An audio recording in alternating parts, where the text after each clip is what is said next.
प्रभु का धन्यवाद हो आज के इस सुंदर दिन के लिए। मैं पास्टर गब्रियल मरंडी आपके सामने नए मैसेज के साथ उपस्थित हूँ। आज का मैसेज है नया जीवन। प्रभु का धन्यवाद हो। आइए हम लोग शुरू करने के पहले प्रार्थना करेंगे।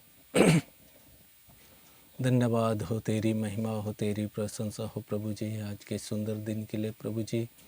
प्रभु जी हालेलुया, एक नया दिन हमारे जीवन में जोड़ दिया है प्रभु यीशु, इसके लिए हम तुझे धन्यवाद देते हैं। प्रभु जी आज का मैसेज है नया जीवन। प्रभु जी इस मैसेज के जरिए जगत के छोर तक तेरे सुसमाचार को प्रचार करने पाऊँ। प्रभु यीशु तेरा राज बढ़े, तेरी कलीसिया बढ़े, तेरा नाम ऊंचा होने पाए। प्रभु यीशु जितने प्रभु जी मुझे फॉलो करते हैं और जो नहीं भी फॉलो करते हैं उन सब के जीवन में आशीष से भर दे।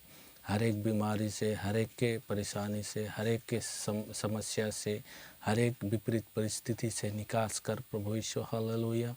रोगों से, बीमारियों से रक्षा कर, रखवाली कर प्रभु यीशु हालेलुया। अपने मार्ग पर चलाना प्रभु जी तेरी महिमा और तेरी प्रशंसा हो। प्रभु जी इस विनती को यीशु के नाम से मांगते हैं, सुन और स्वर्ग में ग्रहण कर पिता, आमीन।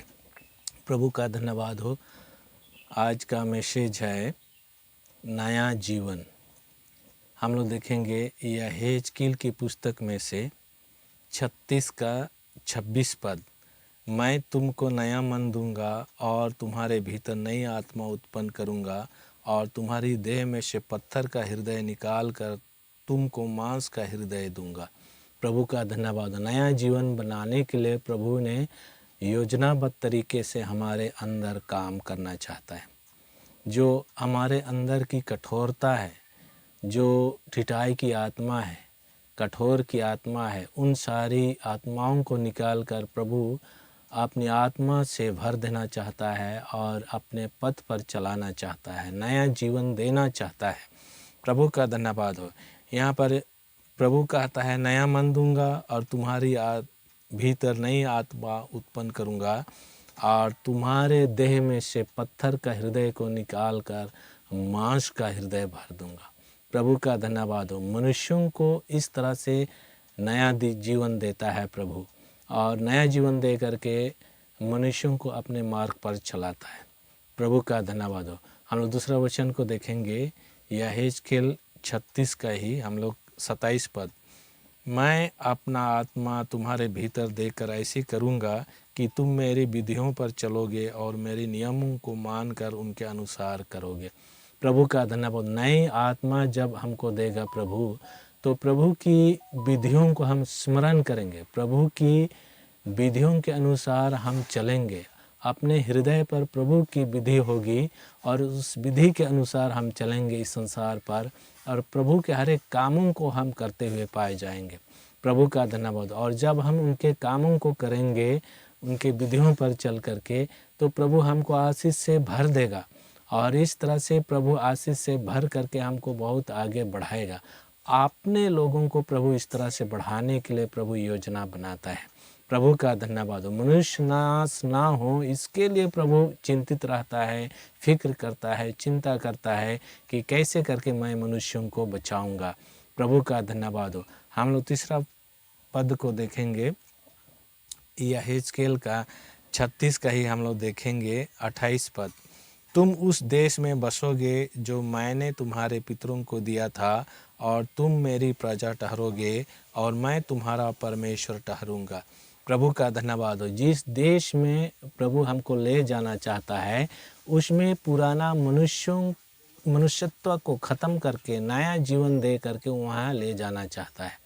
नया जीवन में नई आत्मा होगी परमेश्वर की और नए चलन होंगे, जो निष्कलंक होगा और निष्कपट होगा, पवित्र होगा, शुद्ध होगा, और वही जीवन प्रभु अपने पास चाहता है और नया जीवन दे करके प्रभु अपने पास ले जाना चाहता है। इसीलिए यहाँ पर लिखा है, मैं जो वायदा किया हूँ तेरे पितरों से, तेरे बाप दादों से, जो जिस देश में ले जाना चाहता था उस देश में मैं तुमको ले जाऊंगा। नया मन दे करके, नया जीवन दे करके मैं उसमें ले जाऊंगा, क्योंकि पुराना जीवन से उस देश में हम नहीं जा सकते। इसलिए उस पुराने जीवन को त्यागने के लिए प्रभु हमको कहता है त्याग दो और नई आत्मा नई रीति से मैं तुम्हारे अंदर दूंगा। प्रभु का धन्यवाद। प्रभु की योजना कितनी अच्छी है जो मनुष्य को हर तरह से बचाना चाहता है। प्रभु का धन्यवाद। और हम लोग आगे देखेंगे यहेजकेल का ही 36 का 29 पद, मैं तुमको तुम्हारी सारी अशुद्धता से छुड़ाऊंगा और अन्न उपजने की आज्ञा देकर उसे बढ़ाऊंगा और तुम्हारे बीच अकाल ना डालूंगा। प्रभु का धन्यवाद। जब क्रोध के समय में प्रभु ने अकाल डाला था इस्राएलियों के बीच में, वैसे फिर कभी नहीं करेगा। प्रभु यहाँ पर वाचा बांधता है हमसे। यहाँ पर लिखा है तुम्हारी सारी अशुद्धता को दूर करूँगा, हिम के नहीं मैं श्वेत करूँगा और इस तरह से शुद्ध करके पवित्र करके मैं अपने पास रखूँगा, अपने जीवित मार्ग पर चलाऊँगा। प्रभु कहता है और तुम्हारी उपज को बढ़ाऊँगा और तुम्हारा खेत हरा भरा होगा और अच्छी उपज होगी और जिसे खा करके भर पेट खाएगा और तृप्त होगा, हृष्ट-पुष्ट होगा और तू मेरे मार्गों पर चलेगा। इस तरह से परमेश्वर मनुष्यों को कहता है। प्रभु का धन्यवाद। आशा देता है, हियाव देता है, ढाढ़स बांधता है कि तू विचलित ना हो, इसी मार्ग पर चलते रहो, मैं तुम्हारा परमेश्वर ठहरूंगा, तुम मेरे लोग होगे। और इस तरह से प्रभु हमको सांत्वना देता है। कितना भला परमेश्वर है कि मनुष्य को किसी भी रीति से नहीं छोड़ता और इस तरह से अपने पथ पर चलाने के लिए नया जीवन देता है। प्रभु का धन्यवाद हो। नया जीवन दे करके प्रभु अपने पास रखता है। प्रभु का धन्यवाद हो। और हम लोग एक वचन देखेंगे यहेजकेल का ही 36 का 30 पद, मैं वृक्षों के फल और खेत को उपज बढ़ाऊंगा कि जातियों में अकाल के कारण फिर तुम्हारी नामधराई ना होगी। खेतों की उपज बढ़ाएगा और अकाल भी ना पड़ेगी और इसके कारण जो नामधराई होती थी, लोग चिढ़ाते थे, लोग ठट्टा करते थे, वह कभी नहीं होगी। यहाँ पर प्रभु कहता है। प्रभु का धन्यवाद हो, क्योंकि प्रभु के वचन को पूरा करने के लिए प्रभु हमारे जीवन को नया करके पूरा करना चाहता है इस संसार पर। जब हम अपने जीवन को प्रभु के वचन के अनुसार ढालते हैं, नया बन जाते हैं, तो प्रभु अपने कामों को हमारे द्वारा इस संसार पर करना चाहता है और अपने कामों को, अपनी इच्छा को पूरा करना चाहता है इस संसार पर। और इस तरह से प्रभु इस्तेमाल करता है।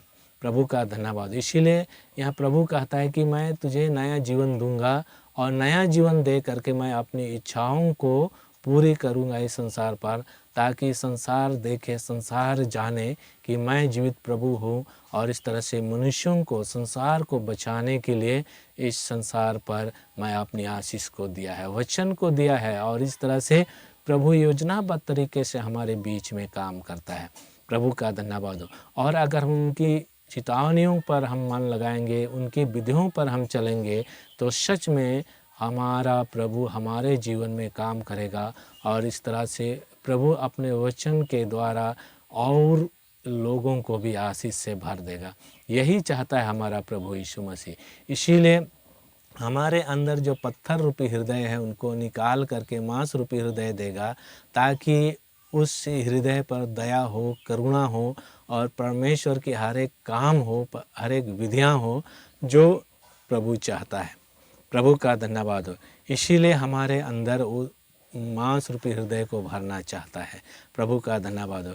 और इस तरह से हम संसार के लिए एक गवाह होंगे और इस तरह से हमारे कामों को देख कर के लोग आशीषित होंगे। इस वचन से प्रभु आप सबों को आशीष दे।